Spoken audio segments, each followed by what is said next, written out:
रुकिए, ये पकड़िए 200 रुपये, भीख समझ के रख लीजिए, काम आएंगे आपके। तुम्हारी हिम्मत भी कैसे हुई मुझे ये पैसे देने की?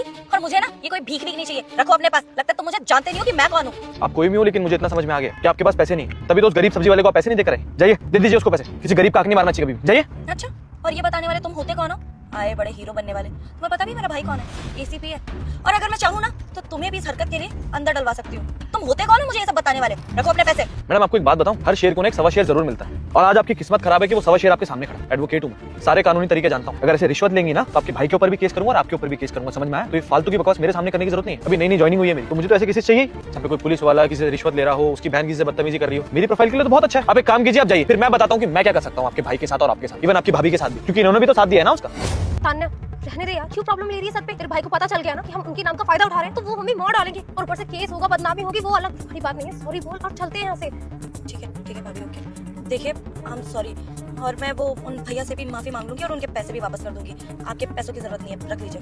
देखिए, आप जो भी कर रही है ना वो डर के मत कीजिए, बात को समझ के कीजिए। अगर आपके पति या फिर आपके भाई पुलिस वाले हैं, इसका मतलब ये नहीं है कि आप लोगों पे रोप जमाएंगे। सरकार ने आपके पति या आपके भाई को इसलिए चुना है ताकि आप लोगों की सेवा कर सके, उनके दर्दों को समझ सके। लेकिन ये जो पोस्ट का गलत फायदा उठा रही है ना, ये बहुत ज्यादा गलत कर रही है। गरीब आदमी है बेचारा, 200 रुपए की सब्जी में कितना ही बचा रहा हो, 10 रुपए, 20 रुपए, 30 रुपए, और ऐसे 200 रुपए की 10 बार सब्जी बेचेगा ना, तब जाके 400 रुपए बनेंगे, और तब जाके शायद वो एक दिन अपना घर चला सकता है। लेकिन आप जैसे 2 लोग और आ गए ना, 20 ग्राहकों को सब्जी देने के बावजूद उसका नुकसान खत्म नहीं होगा। आप लोगों के लिए 200 रुपए कोई बड़ी बात नहीं है, लेकिन उस इंसान के लिए है। समझ में आया आपको? आप लोगों को शायद ये बात अभी भी समझ नहीं आएगी, जानती है क्यों? क्योंकि जिस पोस्ट पे आपका भाई है ना, उस पोस्ट के लिए आपके भाई ने मेहनत की, आपने नहीं। और आपकी भाभी शायद आपको समझा भी रही थी, लेकिन वही है ना कि घर में अगर कोई बड़ा तरक्की कर लेता है तो छोटों में थोड़ा सा एटीट्यूड तो आ ही जाता है। सिंपल और सॉर्टेड सी बात है। अगर आपके भाई किसी अच्छी पोस्ट पे है तो उसका सही फायदा उठा के सही चीज के लिए आवाज उठाइए और लोगों की मदद कीजिए। ऐसे गलत मत कीजिए। हम लोग पूरे देश को पूछते हैं कि हमारे देश में ये नहीं है, वो नहीं है, जानती है क्यों? क्योंकि हमारे देश में लोग ही अच्छे नहीं। अगर हम लोग शुरुआत कर देंगे ना अच्छा रहने की, तो ये पूरा देश सुधर सकता है। दोनों तरीके से आप लोगों को समझा चुका हूं। अब जिस तरीके से आप लोगों को समझ में आता है तरीके से जाइए और जाके माफी मांगिए उससे और उसके पैसे दीजिए। Yes we are very sorry, हम दोबारा ऐसा नहीं करेंगे। चल तान्या उसको पैसे दे। देखिए, आई एम रियली सॉरी कि मैंने उनसे इतनी बदतमीजी करी, और आप बिल्कुल सही कह रहे हैं, हमें किसी गरीब के साथ ऐसा नहीं करना चाहिए।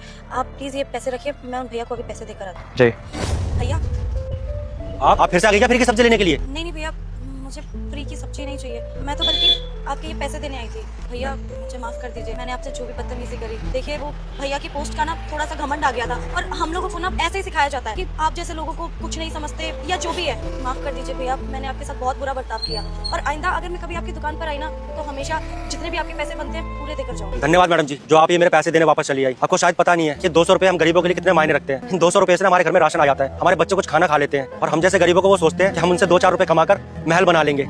आप लोग एक बात बताइए, जब आप लोग किसी बड़े मॉल में जाते हैं या बड़ी बड़ी दुकानों पर जाते हैं शॉपिंग करने के लिए, वहाँ तो आप मोल भाव नहीं करते ना, वहाँ तो आप जो भी प्राइस होते हैं वही पे कर देते हैं ना। बाकी आपका बहुत बहुत धन्यवाद जो आपने मुझे मेरे हक के पैसे दे दिए। हाँ भैया, आप एकदम सही हो। और रही तान्या की बात, तो इसकी तरफ से मैं भी आपसे माफी मांगती हूँ। चलते हैं, अच्छा तान्या।